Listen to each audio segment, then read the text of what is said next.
My stepson falsely accused me of hitting him. So I left my wife. My marriage and family life is destroyed. So here's the thing. I'm 40 years old, been married to my wife Rebecca, also 40, for 5 years. She's got 2 kids from her previous marriage, Zach, who's 10, and Chloe, who's 8. I have a daughter from my previous marriage too. Lucy, she's 7. Everything's been mostly good. Like, we had the usual ups and downs, but we made it work, blending our families together and all. At least I thought we were making it work, until one day Zach just wrecked everything. It was a regular Tuesday night, nothing special. I got home from work and the kids were already eating dinner. I sat down, Rebecca gave me a smile, and we just started chatting about whatever, the usual stuff. Then, out of nowhere, Zach looks at me across the table and says, "You hit me." Just like that, no build-up or anything.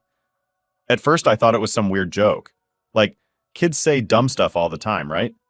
So I just brushed it off and was like, "What are you talking about?" But Zach wasn't joking. He stood by it, saying that I hit him a few days ago when Rebecca wasn't home. I was stunned. I've never laid a hand on that kid, or anyone for that matter. I don't believe in that kind of discipline. And besides, I've never even felt the urge to. So I said, no, I didn't. And just looked at Rebecca, waiting for her to back me up. But instead of saying anything, she just stared at Zach and then turned to me like she was processing it. She didn't believe me. I could tell just from her face. I felt this panic set in. It's hard to explain, but it's like the room got smaller all of a sudden. I was stuck between wanting to defend myself and not knowing how to, because how do you argue with a lie like that? How do you prove you didn't do something when there's no proof either way? It was just his word against mine, and Rebecca's trust in me was cracking right in front of my eyes. "Are you serious?" I asked her, getting up from the table. "You really think I'd hit your kid?" She didn't answer directly, just said, "We need to talk about this." I tried to keep calm, but inside I was losing it. We went into the other room, and Zach stayed behind at the table with Chloe and Lucy, like nothing had happened. Rebecca shut the door, and that's when she started asking me straight up, "Did you hit him?" I said no, again, obviously, but she just kept pushing, asking me why Zach would lie about something like that. I had no idea. I still don't. Maybe it was attention, or maybe he was mad about something.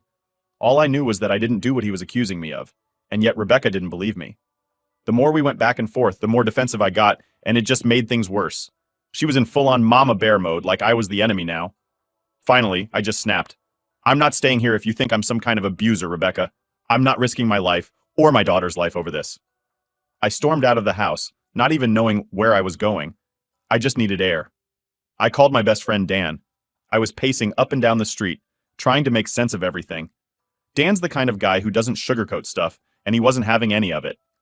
"Dude," he said, "you need to get the hell out of there. Now." I wasn't sure what to do, honestly. Like, this was my home, my family, and I didn't want to walk away. But Dan wasn't wrong either. He said, "Look, no one's going to believe you over a kid. It's not fair, but it's the way it is. And if things go south, you could lose Lucy." That hit me hard. It hadn't even crossed my mind yet that things could get that bad.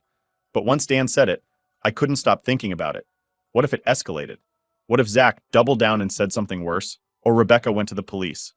It would be his word against mine, and I had no idea how that would play out. I walked around the block for what felt like hours, my mind racing. I knew deep down what I had to do, even though it felt like ripping my life apart.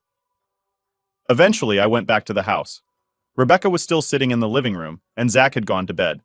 I told her we needed to talk, like, really talk. I sat her down, took a deep breath, and said, "Look, I didn't hit him. I don't know why he's saying that, and at this point, I don't even care why anymore. What I do care about is that I don't feel safe in this house." She looked at me like I'd just slapped her across the face. "Safe? What do you mean you don't feel safe?" "I mean, if you don't believe me, I can't stay here.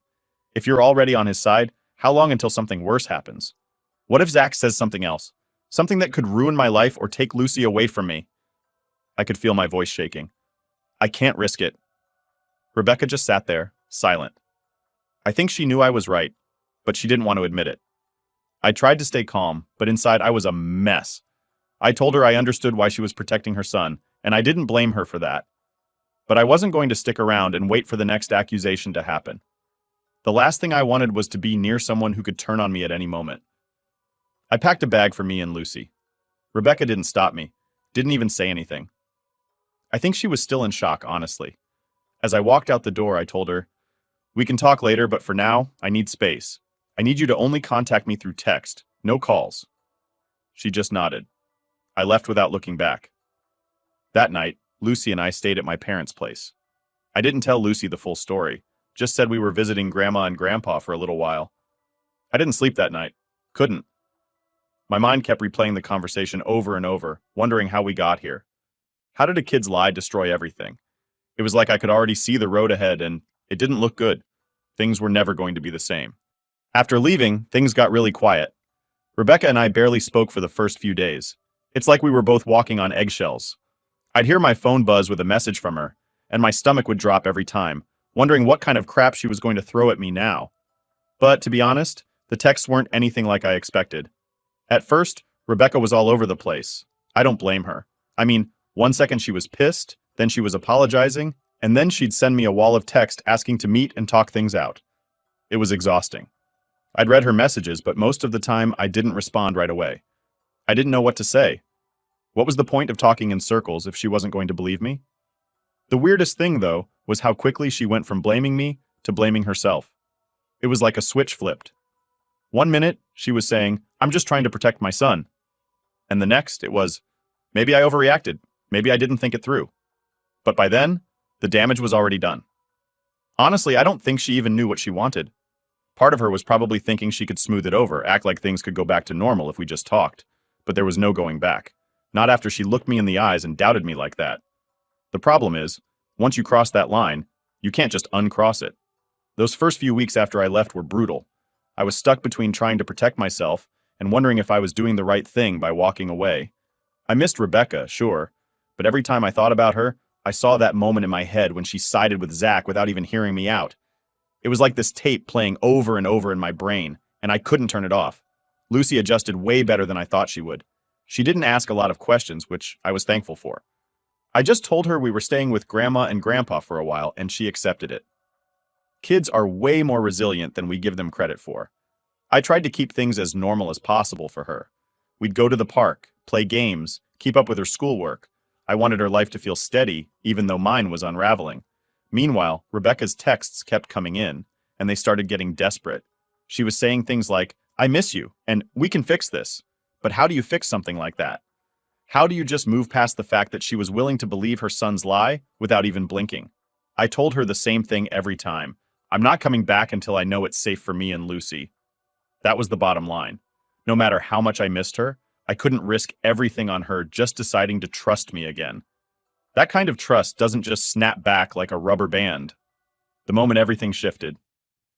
Then one day, about 3 weeks after I left, I get a message from Rebecca that made me freeze. It was different from all the others. She said, "I believe you now." Just like that. It was so out of the blue I had to read it a few times to make sure I wasn't imagining it. Apparently, after I left, she started thinking more about what Zach said and how he said it. She noticed some things that didn't add up. His story kept changing, and the more she pressed him, the more inconsistencies popped up. Eventually, she realized that Zach had been lying the whole time. I should have felt relief, right? I mean, that was what I'd been waiting for. But honestly, I didn't feel relief at all. I felt angry, furious even. Like, great, now you believe me. But where was that doubt when it actually mattered? Where was that critical thinking when you were accusing me of something so serious? You believed him over me without even questioning it. And now I'm supposed to just be okay because you've suddenly figured out the truth? Rebecca apologized in her texts, over and over. She begged me to come home. She said she was sorry for not believing me, that she knew she'd messed up, and she wanted to fix things. But I wasn't so sure I wanted to be fixed anymore. I knew I had to respond, but I didn't know what to say. There was no way I could just go back, pretend like nothing happened. My trust in her was shattered. And it wasn't just about the lie, it was about the fact that she could believe something so damaging about me that easily. How do you come back from that? So I texted her back and I said, "I'm glad you believe me now, but I can't risk it happening again. I can't trust Zach. And to be honest, I don't trust you either. I don't want to live in a house where I'm constantly worried about being accused of something like that again." Her response was heartbreaking. She asked me what I wanted her to do. She said she'd do anything to make it right, and I knew she meant it. But the truth was, I didn't know if anything could make it right. She asked me if I wanted her to give up custody of Zach and Chloe. That was something I hadn't even considered. I never thought it would come to that, but now that she mentioned it, I couldn't shake the idea. If Zach wasn't in the house, I wouldn't have to worry about another false accusation. But what kind of person would I be if I asked her to give up her kids for me? I told her I loved her, and I did. Still do in a way. But I also told her that I couldn't live in that house with her kids. I didn't trust it. I didn't trust them. I said I wasn't expecting her to give up her kids for me, but I couldn't see another way for us to move forward. It was this impossible choice, and I knew no matter what, someone was going to lose. When I hit send, I didn't know how she'd react. Would she be angry, hurt, beg me to reconsider? But what she said next was something I never saw coming. She was actually considering it. Rebecca said she'd thought about giving up custody of Zach and Chloe so we could stay together. I was stunned. This wasn't some off-the-cuff comment. She was seriously thinking about it. She wanted to make it work that badly. It didn't feel right, though. I mean, how could I let her do that? Her kids needed her, even if Zach had lied. And what kind of relationship would we have if it was built on something like that? It was a no-win situation. Update 1. So, here's the thing. When Rebecca told me she was actually considering giving up custody of Zach and Chloe, I didn't know how to feel. Like, this was a whole new level of messed up. On one hand, a part of me felt relieved that maybe there was a solution to all this mess. But the other part? I felt like absolute shit for even entertaining the idea. I never wanted Rebecca to give up her kids for me. I mean, what kind of person would I be if I asked her to do that? But the fact that she was thinking about it, that threw me. It was like she was willing to make the ultimate sacrifice just to keep me around. I couldn't wrap my head around it. A few days went by, and I was still processing everything. We were texting back and forth, but I was keeping my distance. Meanwhile, Rebecca's ex-husband, Kyle, caught wind of what was going on, and let's just say he was not happy. Out of nowhere, I get a call from Kyle. I didn't even recognize the number at first, so I let it go to voicemail. Big mistake. The message he left? Pure anger. I'll never forget his voice. He was furious, asking why the hell his ex-wife was talking about giving up custody of the kids and what kind of shit was going on in our house. At this point, I knew I had to talk to him. I couldn't avoid it. So I called him back, and the second he picked up, it was like I was being hit by a freight train of questions. He was pissed, and honestly, I didn't blame him. Kyle, what the hell is going on, man? Why is Rebecca saying she might give up the kids? Zach and Chloe are my children too. You don't just make decisions like that without talking to me. Me. Look, Kyle, it's complicated. Zach accused me of something that didn't happen, and it's thrown everything into chaos. I never wanted Rebecca to give up custody, but after what Zach did, I can't go back to that house. Kyle was silent for a second, and I could tell he was piecing everything together. Kyle. So, Zach lied? That's what this is about? Me. Yeah, that's the gist of it. Rebecca believed him at first, but now she knows it was all made up. But it's too late, man. The trust is gone. I can't live there with them, not after what happened. Kyle let out a long sigh, and for a second, I thought he was about to blow up again. But instead, he just sounded tired. Kyle. I can't believe this is happening. Zach, he's a good kid, but I don't know what's gotten into him lately. He's been acting out, but this is beyond anything I imagined. I didn't know what to say. I wasn't in the business of psychoanalyzing a 10-year-old. All I knew was that Zach's lie had wrecked everything. Kyle. Look, I'm angry, but I get where you're coming from. I don't want my kids in the middle of this mess either. But Rebecca giving up custody, that's not happening. I didn't argue with him. Honestly, I was glad he felt that way. The last thing I wanted was for Rebecca to go through with something she'd regret for the rest of her life. We agreed to leave it at that for now, and I hung up feeling like I'd just dodged a bullet, but also knowing that nothing had really been solved. A few days later, Rebecca texted me again. This time, it was different. There was no apology, no back and forth about custody. She wanted to meet in person. She said she needed to talk face-to-face, no more texting. I wasn't sure I was ready for that. I mean, yeah, we'd been married for 5 years, but seeing her in person after everything felt like too much. Still, I agreed, mostly because I didn't see how we could keep texting forever. We had to face each other at some point. We met at a park halfway between my parents' place and the house. When I got there, she was sitting on a bench, looking like she hadn't slept in days. Her eyes were red, and she had this desperate look on her face. I sat down next to her, leaving enough space between us that it didn't feel too close. Rebecca. I'm losing everything. I can't do this anymore. I didn't know how to respond. What do you say to that?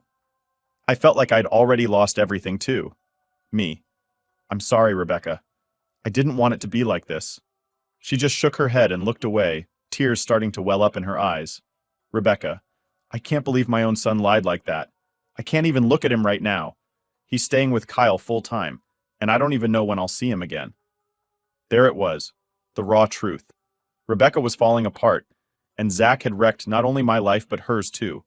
I didn't want to see her like that, but at the same time, I couldn't forget what she'd done.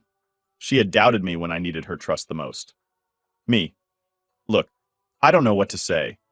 I'm not sure there's anything to fix here. I can't come back. Not with Zach in the picture. Rebecca. But I need you. And now... She paused, taking a deep breath. I'm pregnant. My heart stopped. I wasn't expecting that, not even close. I just stared at her, trying to process what she'd said. Pregnant? Now? In the middle of all this? Me. How far along are you? Rebecca. 12 weeks? I just found out a few days ago. I didn't even know what to say. It felt like everything had just gotten 100 times more complicated.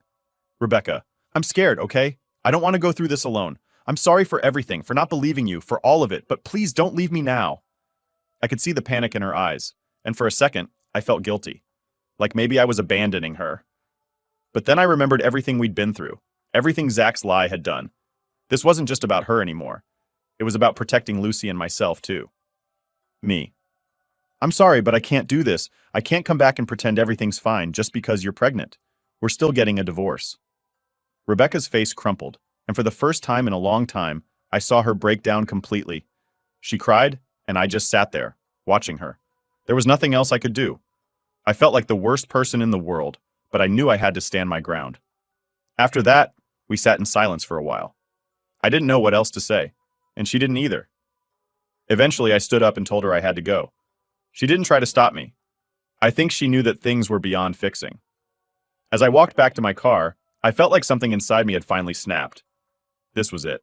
There was no going back, no second chances. I'd done everything I could, but in the end, it wasn't enough. I drove home feeling numb, like my entire world had collapsed. And maybe it had. Update 2. The days after that conversation at the park felt unreal, I guess. I mean, here I am, dealing with a divorce, a false accusation from a kid I thought I was starting to connect with, and now, a baby on the way. It was like life kept throwing stuff at me, and I was just standing there, taking it. I kept telling myself to stay strong for Lucy, but it was hard. Rebecca and I didn't talk much after the park. We went back to texting, but it was different now. The tone was off. She wasn't begging me to come back anymore. Instead, she was resigned. Like she'd finally accepted that this was happening, that our marriage was really over. The divorce papers were already in motion. We'd both agreed to keep things as civil as possible for the kids' sake. But no matter how calm we tried to stay, there was still this huge elephant in the room. The baby. I didn't know how to feel about it. One part of me wanted to be excited, you know? A baby is a big deal, and under normal circumstances, I probably would have been over the moon.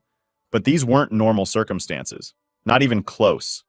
I was angry, confused, and honestly scared out of my mind about how this was going to play out. Co-parenting with Rebecca was already going to be complicated with Lucy, and now we were adding a newborn to the mix? I tried not to think too much about the future, though. I was focused on getting through each day, one at a time. I had to make sure Lucy was okay, that she wasn't affected by all the chaos going on around her. A week or two after our talk, Rebecca sent me a long message about Zach. She told me that their relationship had completely fallen apart since the whole incident. Zach had moved in with Kyle full-time, and Rebecca barely heard from him anymore. She tried calling, texting, even showing up at Kyle's place, but Zach wanted nothing to do with her. Honestly, I wasn't surprised. Kids can be ruthless sometimes, and Zach was probably feeling the weight of his lie. He knew what he'd done, and now that everything was out in the open, it was like he couldn't face the consequences. So, instead of trying to fix things with his mom, he just disappeared. I felt bad for Rebecca, though. No matter what happened between us, I didn't want her to go through that. No parent deserves to be cut off from their kid like that, especially not when they're still so young. She told me she was heartbroken, that she didn't know how to fix it. I didn't have any advice to give her. What could I say? She'd believed Zach when he told the lie, and now that the truth had come out, their relationship was shattered. It wasn't like I could swoop in and make everything better. If anything, I was part of the reason things were broken in the first place, even though I didn't ask for any of this. There were moments when I'd sit and think about everything that had gone down, and I'd get hit with this overwhelming guilt. I knew it wasn't really my fault, but it felt like it. Rebecca was losing her relationship with Zach, and she was going to have to go through this pregnancy alone.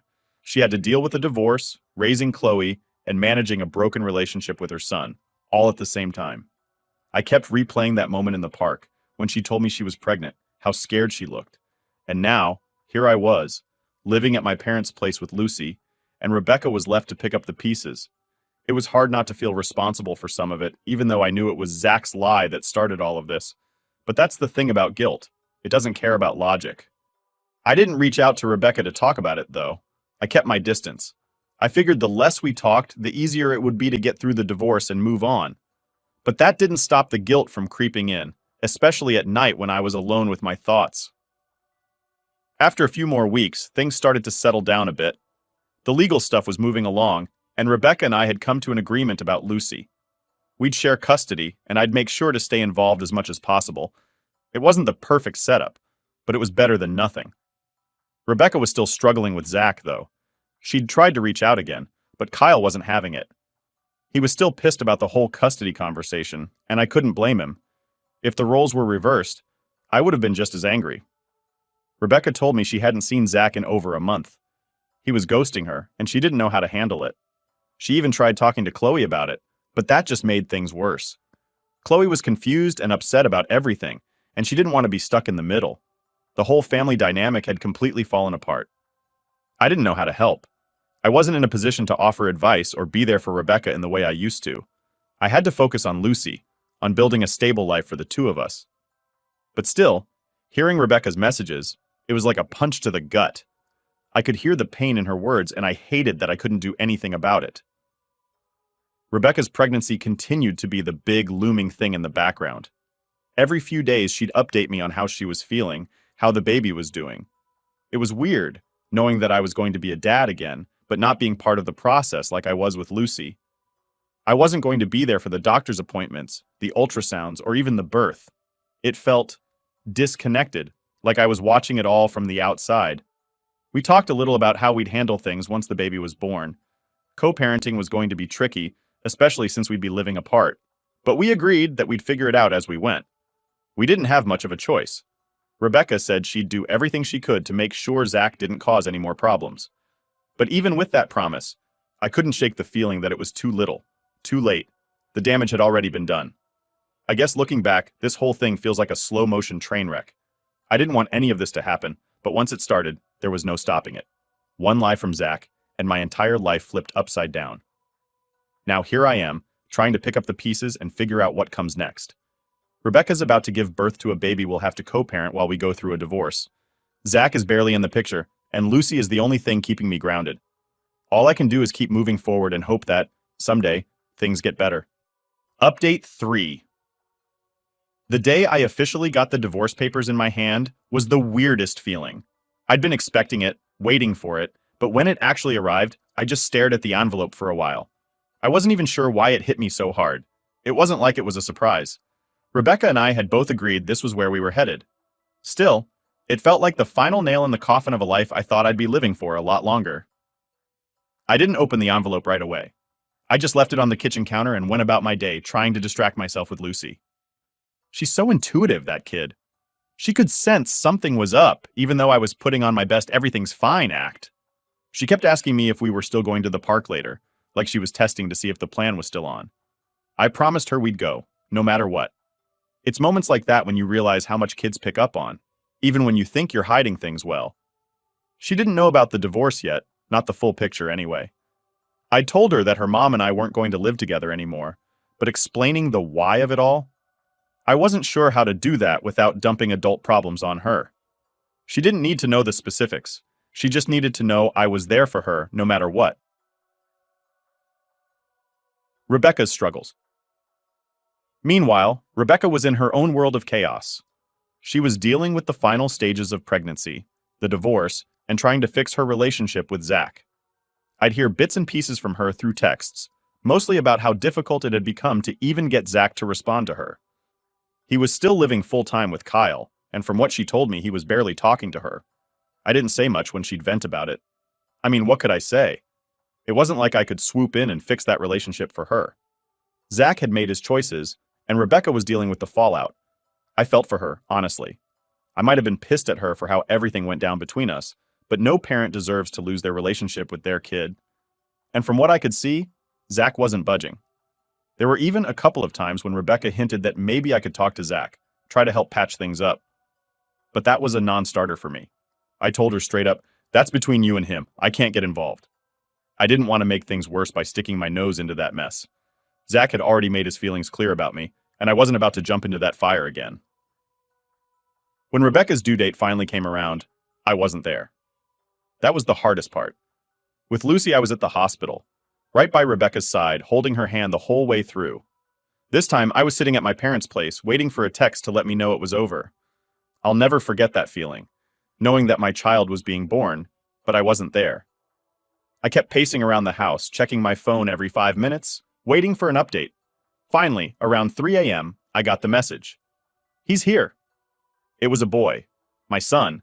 I didn't know what to feel. There was this rush of happiness. Because let's be real, a new life coming into the world is always something to celebrate. But there was also this pit in my stomach, like I was already missing out on so much. I wasn't there to hear his first cry. I wasn't there to hold him for the first time. Rebecca sent me a photo of him a little later. He was tiny, wrapped up in one of those hospital blankets with a little hat on his head. He was perfect, and I wasn't there. The first few weeks after the baby was born were complicated. Rebecca and I were trying to figure out how to co-parent, but it was messy. She needed help, but I wasn't living there anymore, and I had Lucy to think about too. There was this constant back and forth about when I could come over to see the baby, how often I'd be involved, what was fair, and all that. I went over a few times to help, but it was awkward. There was this wall between us now. We weren't just parents anymore. We were divorced parents. Every interaction was tinged with this unspoken tension, like we were both just trying to get through it without bringing up all the crap that led us here. But holding my son for the first time? That was something else. He was so small, and I just kept thinking about how much I'd missed already, even though he'd only been around for a couple of weeks. I wanted to be there for him, to be the dad he needed. But how was I going to do that from a distance? Co-parenting with Lucy was already hard enough. Adding a newborn to the mix made it feel impossible. Rebecca was still dealing with Zach's absence, and it was weighing on her. She tried to hide it, but I could see how exhausted she was.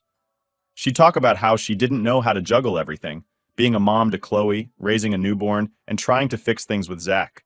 I didn't have the answers, and I wasn't in a position to offer much support beyond being there for the baby. After a couple of months, things started to settle into a weird kind of normal. Rebecca and I worked out a routine for sharing time with the baby, and Lucy was adjusting to the new situation. I'd have Lucy with me most of the time, and then I'd go over to Rebecca's to see the baby a couple of days a week. It wasn't ideal, but we made it work. There were still plenty of moments where I felt disconnected, like I was only getting bits and pieces of my son's life. But that was the reality now. I had to accept that I couldn't be there every second, that I had to let go of the idea of a normal family. Because nothing about this was normal. Lucy, though, she was a rock star through it all. She took to being a big sister like it was second nature, and seeing her with the baby brought a little bit of light into the mess. She didn't care about the divorce or the custody stuff or any of the adult drama. All she cared about was her baby brother, and that was enough for her. Now, looking back at everything that's happened, I'm still trying to wrap my head around it. One false accusation, and everything unraveled. My marriage, my family, my life, it's all been flipped upside down. But somehow I'm still standing. I've got Lucy, I've got my son, and I'm trying to build something out of the wreckage. It's not perfect, and it probably never will be. But it's the life I've got now, and I'm doing my best to make it work.